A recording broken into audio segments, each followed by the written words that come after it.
Disasters happen in every community, and they come in all shapes and sizes, from a simple incident affecting one community to a major catastrophe affecting an entire region. A hurricane, for example, can cause a massive storm surge and powerful winds, which can lead to flooding, collapsed buildings, fire, loss of power, and other consequences. When these widespread impacts cascade and multiply, we have a catastrophe on our hands. The Emergency Operations Center, or EOC, is where emergency managers see the totality of the catastrophe and where they connect to the executives who set policy and to the agencies working on the ground.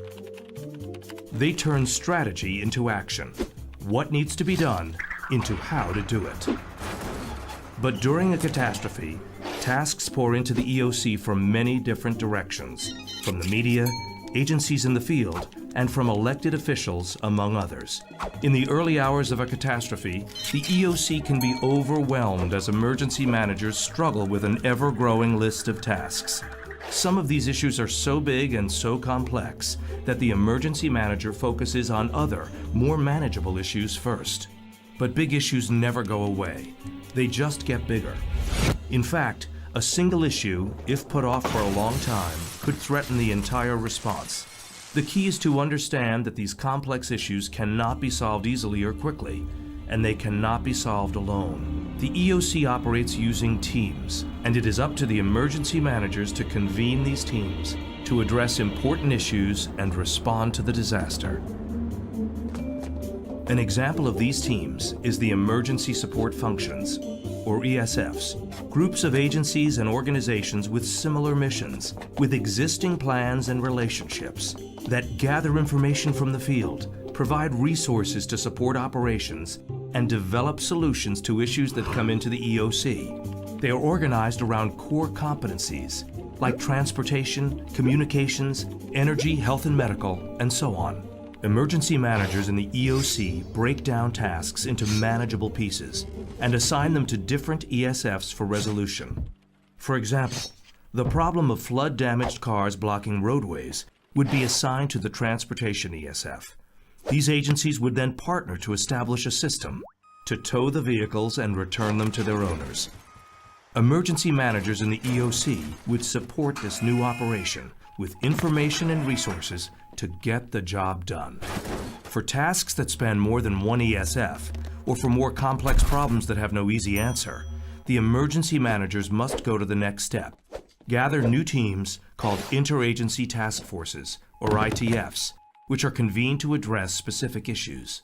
For example, the emergency manager in the EOC would convene task forces around their most complicated tasks, like fuel shortages. These task forces, made up of representatives from different agencies and organizations, as well as subject matter experts, are responsible for finding a solution. The work of the ITF can be broken down into several steps. First, understand the problem. How big is it? Where is it? And what is being experienced by the community? What are the possible solutions? And what is needed to solve it? Next, the team must determine a path forward. This may include agreeing to use an existing plan or writing a new plan where one does not exist. Once an interagency task force determines a solution, that course of action must be vetted through the chain of command and the decision-making hierarchy.